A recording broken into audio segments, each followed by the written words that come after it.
Este es un espacio patrocinado por T&BAO, la mejor oferta en nuestra ciudad, en Denver, Colorado. Hello, baseball lovers. Today we have an interview special with the starting pitcher of Colorado Rockies, Austin Gomber. Thank you for being here. Thank you for having me. So we're going to start this interview about this season. How do you feel for this season? Feel good. Last two times out felt a lot better. Feeling like got a lot of stuff that we can continue to build on, so feel like we're in a good spot. Yeah, so we want to know about your starting, in this beautiful sport, in this beautiful game. So when did you start to play baseball? Man, probably as long as I can remember, 20, 30 years ago. Dang, now probably when I was 3, 4, 5, something like that. I can't even remember. I can't remember not playing, so it had to be sometime 3 or 4 probably. So do you remember who was the first person that started to throw the ball with you? Yeah, I'm sure it's probably my dad or somebody in my family in the house, I would imagine.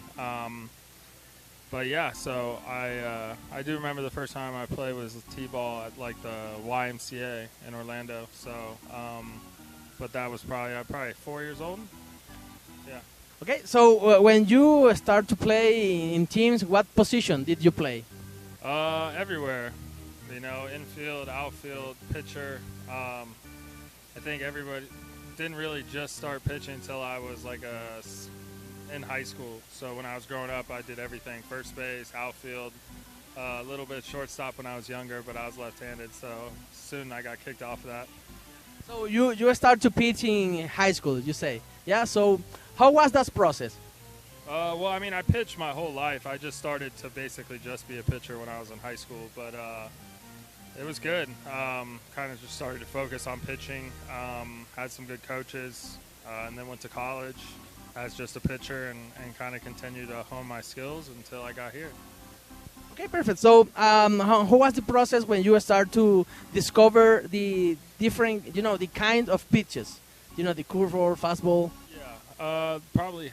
I mean, I think you're aware of them. When I was younger, I was just such a big baseball fan. So definitely when I was probably 7, 8 years old, I was aware of, different kind of pitches, but didn't start throwing them until I was in high school. Started throwing curveball, change-up, all the other pitches, slider, once I got to high school.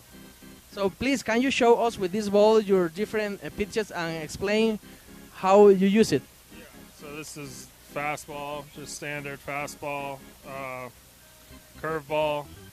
I started throwing it like this once I got drafted. And slider is kind of like my fastball. I'm just trying to kind of come across it like that, get that side spin. And then change up here, turn it over, a little pronate, try to get the opposite side spin, get it going the other way. But yeah, I'm pretty basic with my 4. So you have a great curveball. Was your first one or when you discover?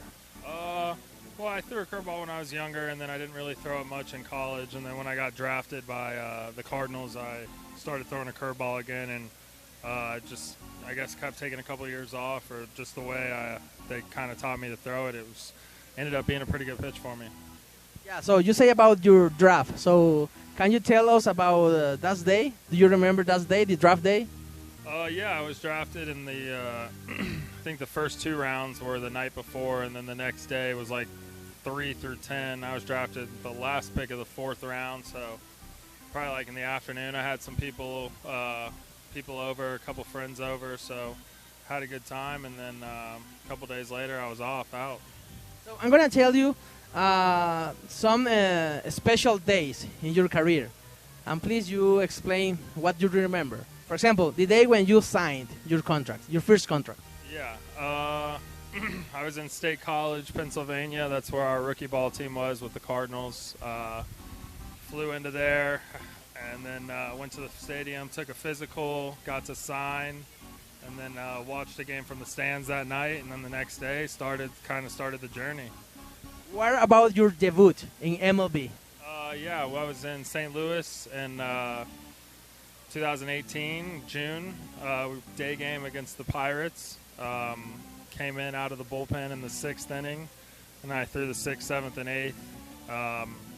had a good day. Didn't give up any runs, so it was kind of memorable for sure. You remember your first strikeout? Yeah, my first strikeout was Starling Marte from the Pirates. Second batter I faced. So, do you miss to bat? Yeah, I mean, I think hitting's fun.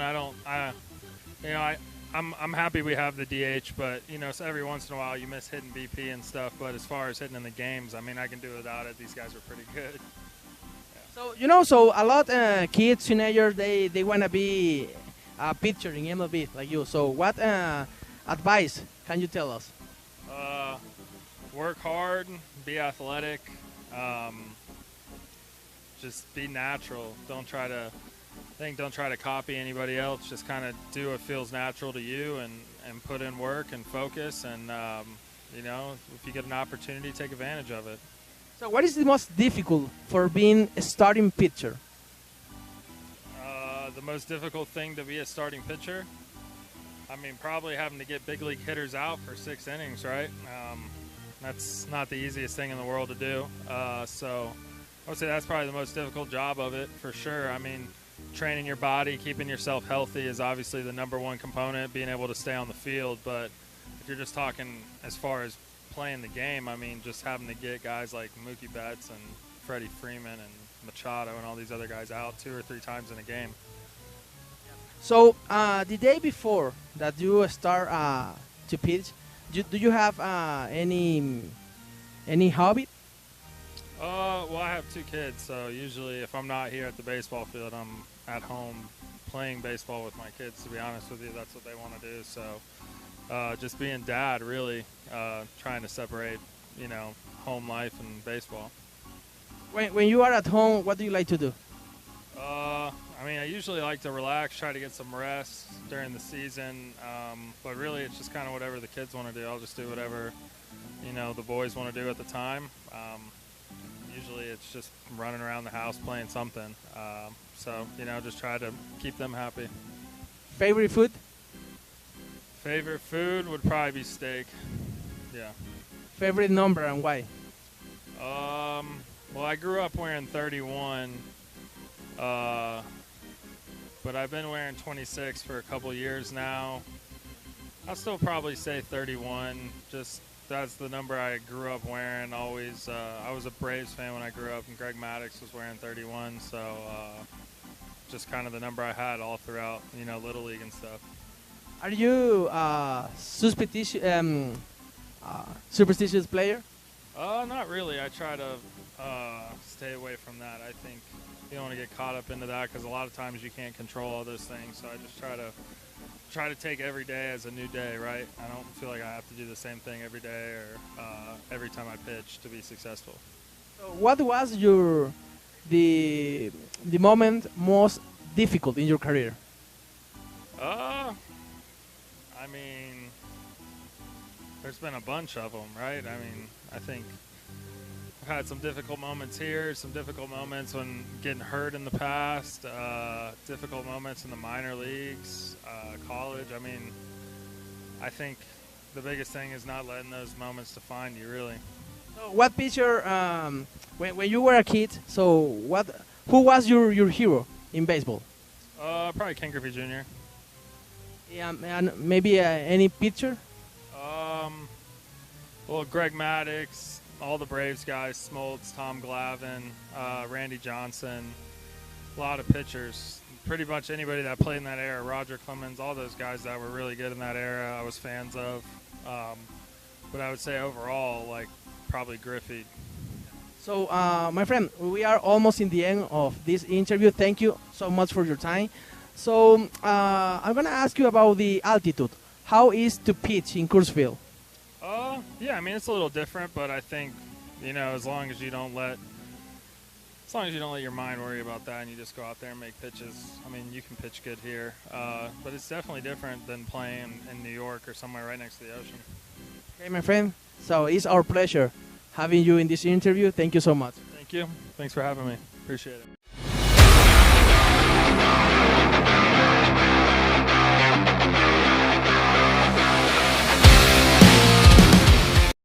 Este es un espacio patrocinado por T&BAO, la mejor oferta en nuestra ciudad, en Denver, Colorado.